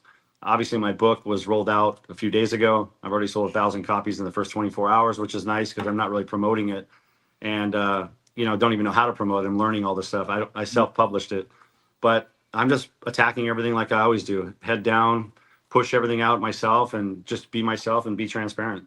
Yeah, I think that's really all you can do. Going back to this book, how can people get their hands on it? I think you said you can get it on Amazon, right? Just tell people a little bit more about how they can buy this book and one of the main reasons why you decided to write it. Yeah, great question. The main reason I decided to write it was because the minute the FBI came to my home, I knew my life was changing drastically. And everyone's told me for the last 30 years, all the things I've done. I mean, front row, backseat with Andrea Bocelli, private concerts, Blake Shelton, on stage with them, and playing golf with Charles Barkley, Travis Kelce, and the American Century Championships, and gambling at the highest levels in the world with billionaires across Monte Carlo, and all these things I've done, which are all in my book. The truth is, I wanted to get that story out there and leave my kids some sort of legacy of, there's been some tarnish to it because of what I'm going through, but, there's been some great events and things that I've done that most people will never do. That being said, I wrote the book immediately and finally was able to put it out, which took me a while because I wanted to get it right and tell the whole story all the way to this date, which is where I leave it. And it's on Amazon right now under Matthew Boyer Recalibrate. And you can also go to MatthewBoyer.com and get a personal signed copy on my website as well. Well, Matt, I'll say this in your defense. I mean, I'll just give an example. You might be spending a couple of years in jail, it appears, but yet we have a former football player here, as you know, who killed an innocent young woman and her dog going 150 miles an hour. He's only spending a couple of years in jail. I'm not defending what you've done, but I'm saying that there is it seems to be an unfairness in our justice system in a lot of different categories. And I think you going to jail for a couple of years, but a drunk driver killing somebody, not spending the amount of jail time that you're going to be spending, I guess that's my last question for you. I just think that's completely unfair. Well, I appreciate your viewpoint. I'll second that. But the one thing I try to do now is, as opposed to saying poor me and, point the finger at the system, even though I disagree with a lot of the laws, I did know what the law I was breaking, and I knew the risk and exposure I put myself under. I may not have calculated being, in prison and leaving my family, and that's something I should have done. So rather than blame the system, which I totally agree with you, by the way, I just look in the mirror and own it myself and say, you know what, it's not poor me. I'm not a victim. I got to go handle this. I got to show my children how strong I am and overcome it and just come out bigger and stronger and do something legal. I had many opportunities to change my course and do something professionally on the legal side. But to your answer, yeah, I totally agree with you. Understood. Well, I wish you good luck with this book, Recalibrate. I certainly appreciate your honesty, and love to have you on again, maybe when you have a little bit more time. I'd love to do it. I know you got another interview coming up here, Matt, but I really do appreciate you coming on, and thank you so much for joining us, my friend. I appreciate it. Thanks for having me on your show. It's amazing, and I would love to be back on it, and maybe we could do it after I see the judge, or maybe when I get out of prison. Happily to do both with you, Matt. I appreciate your time, my friend. Thank you very much. Thank you. Wish you the best. Thank you. That's Matt Boyer, everybody. His new book, Recalibrate. Listen, did he break the law? Yes. Did he take over $1 billion in illegal sports bets? Yes. Were some lives ruined financially because of it? Yes. He didn't force anybody to make those bets. We know that gambling is an addiction. We know that gambling breaks up families. We know that it's an issue. I'm not saying he doesn't deserve to be going to jail for a little bit of time. But what I am saying is we have, in my personal opinion, going back to politics, I look at Donald Trump and I look at what he's done in his life. I think Donald Trump is far more worse as a criminal than this guy. I do find that interesting what he said, though, about Ohtani, that, Ohtani is a victim, but he probably knew a little bit about what was going on with his interpreter. I did find that a little bit interesting. But that's got to be tough. I mean, this is a guy who, in a few weeks after he gets sentenced, has got to say goodbye to his wife and his kids. I would assume they'll be able to visit him, but very difficult situation. And I think our justice system is unfair. Again, I'm not defending him. I'm just saying that there are people out there that have committed far worse crimes. I mentioned Henry Ruggs as being one of them. He killed an innocent young girl. How old was she? She was like 21, I think. She was in her early 20s, going 150 miles an hour drunk. He's already out of jail. There's speculation that he might be back in the NFL. You're telling me that guy doesn't deserve more jail time than Matt?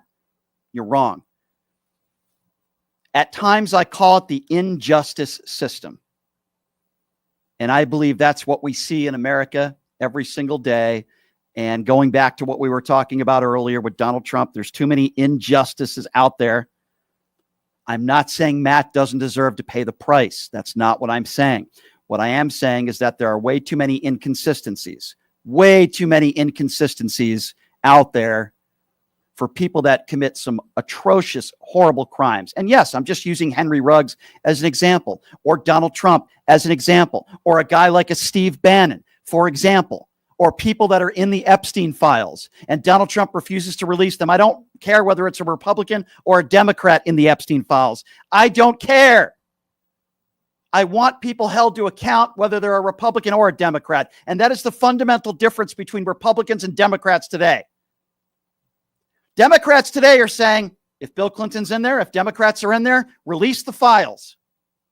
But Republicans are now saying, no, just because Trump's in the Epstein files doesn't mean he committed any crimes. Give me a break. If you care more about your party than you do about victims of sexual assault, in this case, teenagers, then you are sick. And those people are the ones that belong in Alligator Alcatraz. Those are the people that belong in jail, not people like Matt. Pedophiles, rapists, people like Donald Trump. People like Donald Trump. Henry Ruggs killed a 23-year-old woman. Matt took illegal sports bets and I would assume didn't pay taxes on it. Doesn't mean he doesn't deserve to pay the price. Our justice system is the injustice system, ladies and gentlemen. 702-221-7283 is the number to call. We'll finish up the show here, the last 15, 20 minutes or so, and I will take your phone calls. As I mentioned, Ron Filipkowski from Midas Touch will be joining us tomorrow to start the program. You're not going to want to miss that. Leonard Cardinale will be my co-host in studio tomorrow as well. Kathy, going back to the YouTube Super Chat. Kathy, thank you so much for your donation. Says, elites like Trump feel if folks of all races, genders unite, our collective strengths would shift the am I even pronouncing this word right? Of wealth in this country. So they divide us by pitting us against one another. Dr. King wrote about this. Yes, he did. And guess what? MAGA Republicans do not even want Martin Luther King Day. They don't want Black History Month. They don't want Pride Month. It's disgusting and despicable. We're going to Kevin. Kevin is next up on PTL. Hey, Kevin, thanks for waiting on hold. What's on your mind? Hey, Brian. First off, I wanted to open my home to you and Robbie one of these days. There's always an open invite to you guys. I'd love to collab with you guys. I live 7 minutes from Mar-a-Lago, so I'm in tune. So if you guys ever want to come down to South Florida, I'd love to collab with you. I can get you in with the local group here. I have access to the Trump baby balloon. But I'm being serious. I love that balloon, by the way. I love it. But that's a whole different subject. But you're talking about the whitewashing of history of of the racism in this country. Unfortunately, this country was founded and profited off racism. Trump what he did was he tapped into the ugliness of this country and gave it a platform. And basically, what I call it MAGA is the modern day version of the Archie Bunker era.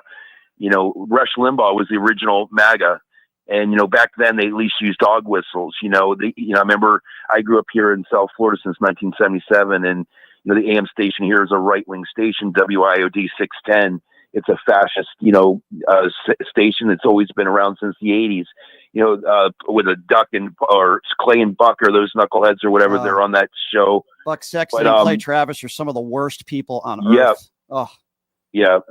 So, where I'm going with this is that the conservatives took the long game.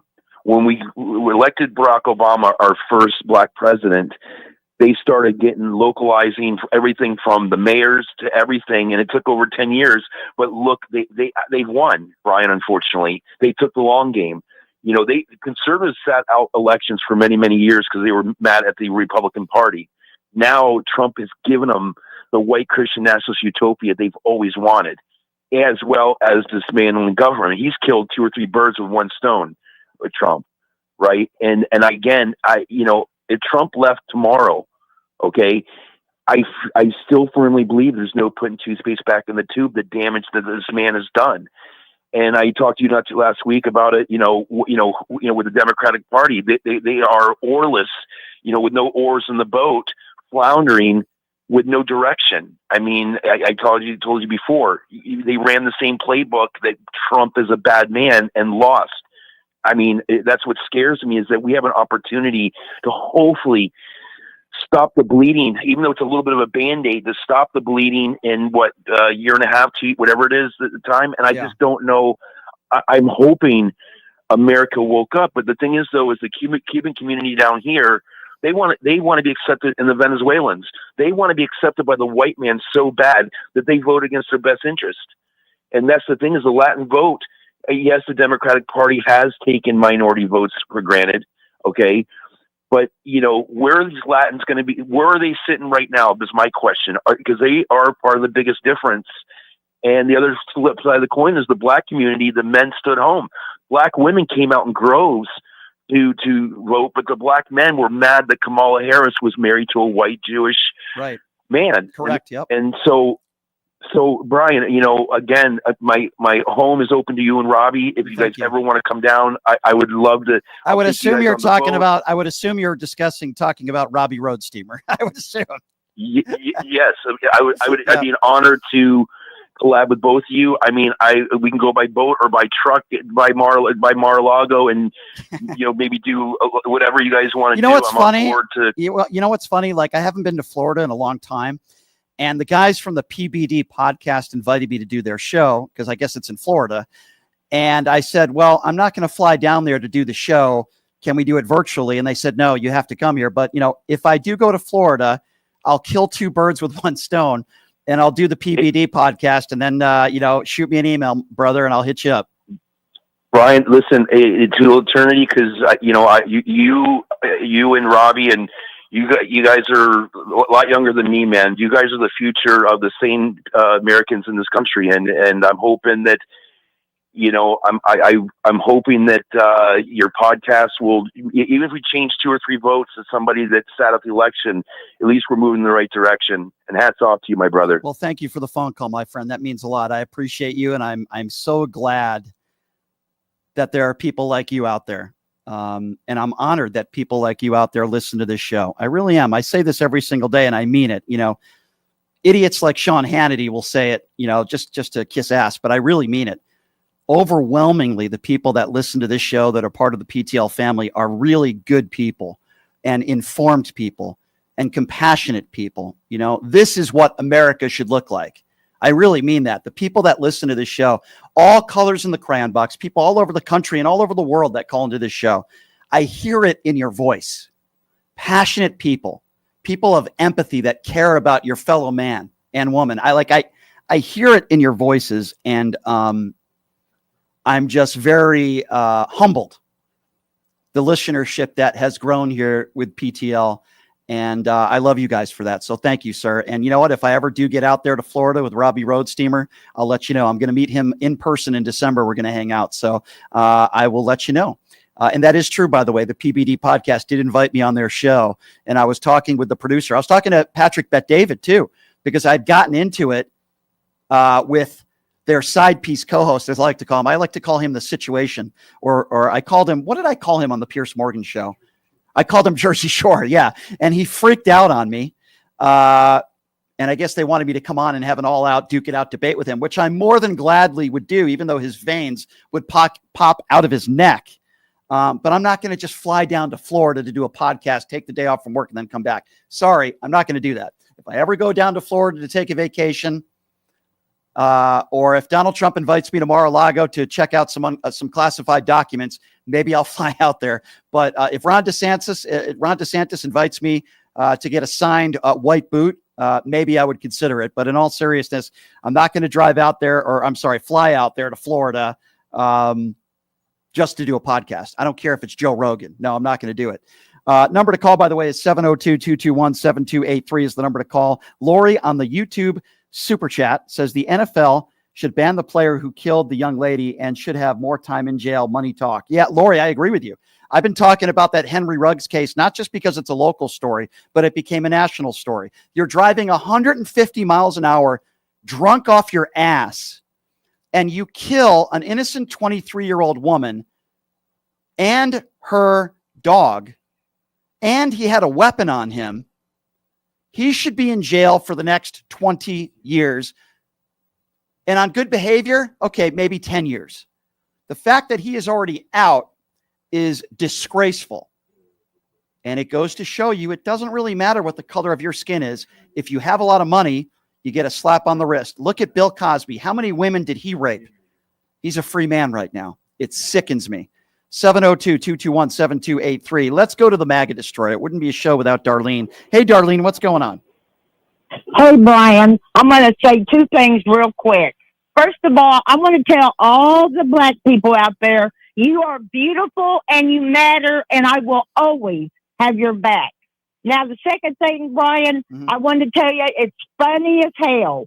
Anyway, when Trump had the meeting with President Zelensky and all the presidents, and then he went out and left for 40 minutes to call Putin, they said that all of the presidents in there were talking French and talking about how bad he stunk. Mm-hmm. And that was on the Midas Touch Substack, so I know it's real. Well, I mean, I've heard he doesn't smell very good. I guess I'll leave it at that. I don't know. Maybe he had an accident in his diaper. But, they always want to talk about Joe Biden being in the bunker and, they'll make fun of Joe Biden. But Donald Trump can't even walk anywhere near a straight line. Can you imagine if Donald Trump had a DUI check at a checkpoint and had to take a DUI test and officer said, walk in a straight line? Donald Trump would be in jail. If he were a regular everyday moron, he would be in jail right now. You'd think he was drunk all the time. Darlene, I always love hearing from you, my girl. Thank you so much for the call. I appreciate it. And again, the number to call is 702-221-7283 if you want to be a part of the program. Let's go to Brett. Brett is next up on PTL. Hey, Brett, what's going on?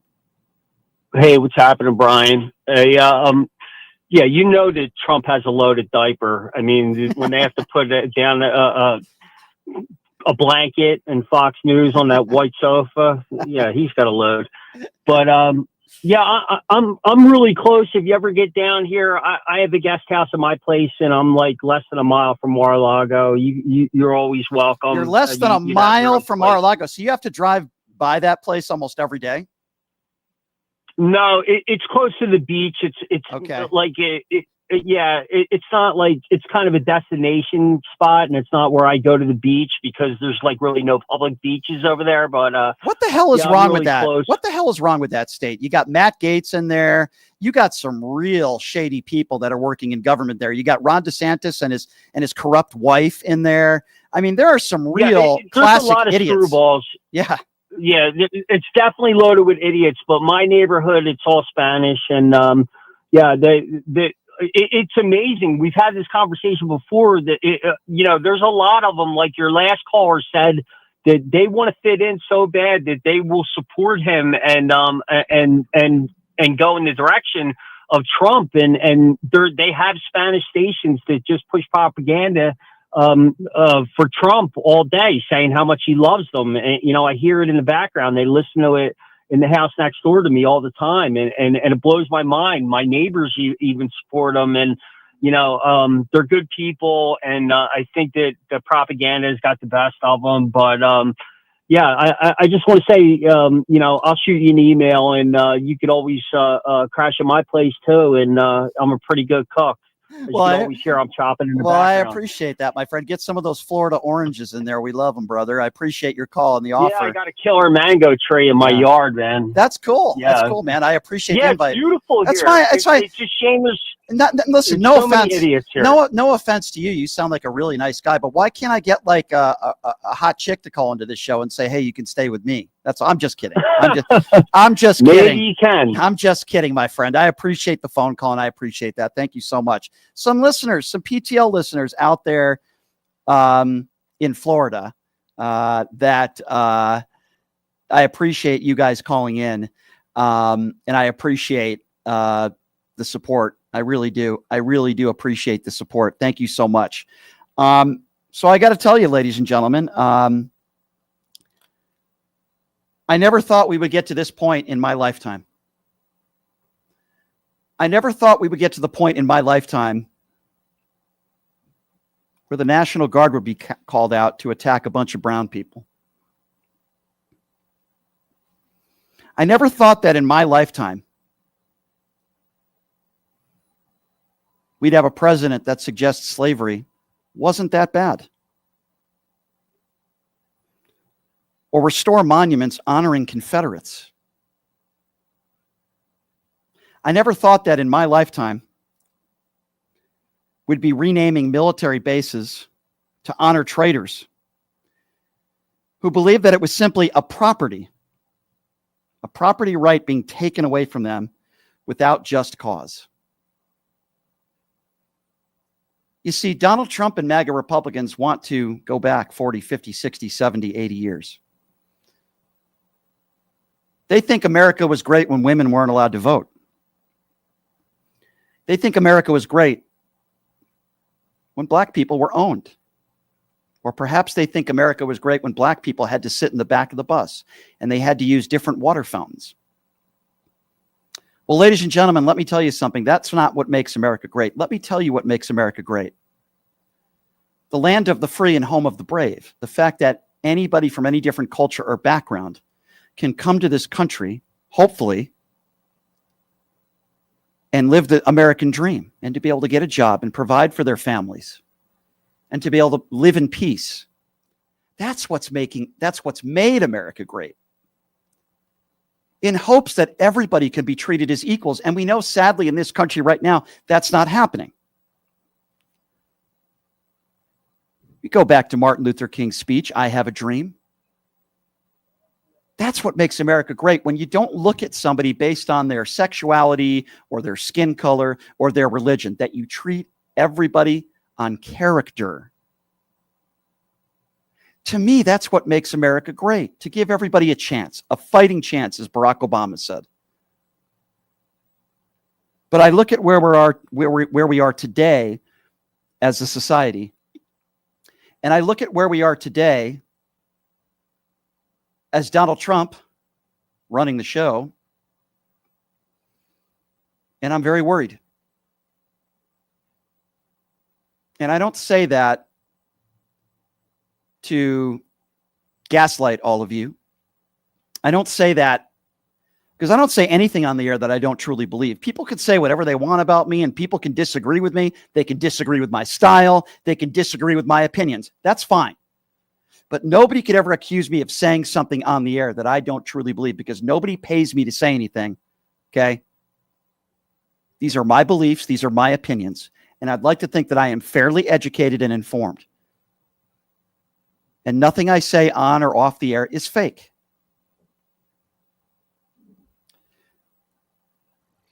And I'm very worried where we're at right now as a country. I'm worried about immigrants in this country that are worried that their families are going to be broken apart. I'm worried about those living paycheck to paycheck, those that are struggling to put food on the table, those that might be losing their medical coverage, might be losing their food assistance, people that are losing their jobs, tariffs that are costing American taxpayers and American consumers boatloads of money, some businesses that are shut down, prices that are going up. I'm worried. I'm worried that in way too many states in this country, women in this country do not have the right to choose what to do with their own bodies. I'm worried about that. And I'm worried about the fact that there's about 80 to 100 people in this country that own 99% of the wealth, property, while the rest of us, many of us, struggle. I'm worried that white supremacy is on the rise. I'm worried that right-wing fringe groups and violence is on the rise. I'm worried about social media. I'm worried about the misinformation that is put out there, mainly by the far-right idiots. I'm worried about incitement of violence. I'm worried that Donald Trump may never leave the White House. That he might, they're already selling hats that say Trump 2028. I'm worried about that. I'm worried about this dictatorship. I'm worried about this oligarchy. I am worried. I'm worried that we can see another insurrection. And I'm worried that in Washington, D.C., decency has gone out the window. And I'm worried that we are not in a time in our society where Republicans and Democrats could disagree civilly, have discussion, and meet somewhere in the middle to help the American people. I'm worried that those days are far behind us now because of Donald Trump. Yes, I do worry. I worry a lot. I'm not going to lie to you. Doing this show, sometimes I struggle to sleep because I think about so many of you out there that are struggling, that are suffering because of Donald Trump's policies and this administration. I worry for all of you because I do have a heart. I do have empathy. I do care about people, and I don't care what your sexuality is. I don't care what's between your legs. I don't care how much money you make. Even if you're a Republican, I don't care. And you should be worried too. So for those of you that are new to the show, thank you for being a part of PTL Nation. For any of you out there, thank you so much for everybody on the YouTube Super Chat today. I appreciate all of your generous donations. So this is independent media. I own my own show. This is what we do here. We are an independently owned radio show. So here's what I ask of all of you. Doesn't matter if it's $5, whatever you can afford. Any monthly payment, anything, even if it's a one-time payment. You go to my website. You see it right there? pushingthelimits.live. Make a donation. Help us out. Keep the lights on. We appreciate your support. Be interactive on my YouTube page. Have other people subscribe to my YouTube page. Subscribe to my page if you haven't already. We have 135,000+ subscribers, and it's growing. Subscribe to my YouTube page. Go to my website, pushingthelimits.live. That's the best thing you can do to support what we do here. And I love you guys. Please continue, because I'm going to continue as long as you guys are still here. Tomorrow to start the show, Ron Filipkowski from Midas Touch is going to be joining us. You're not going to want to miss that. My thanks to Matt Boyer for joining us. His new book out, of course, called Recalibrate. Check it out. It's on Amazon. Thank you guys for joining us. We'll see you tomorrow, same time, same place. Have a great day, everybody.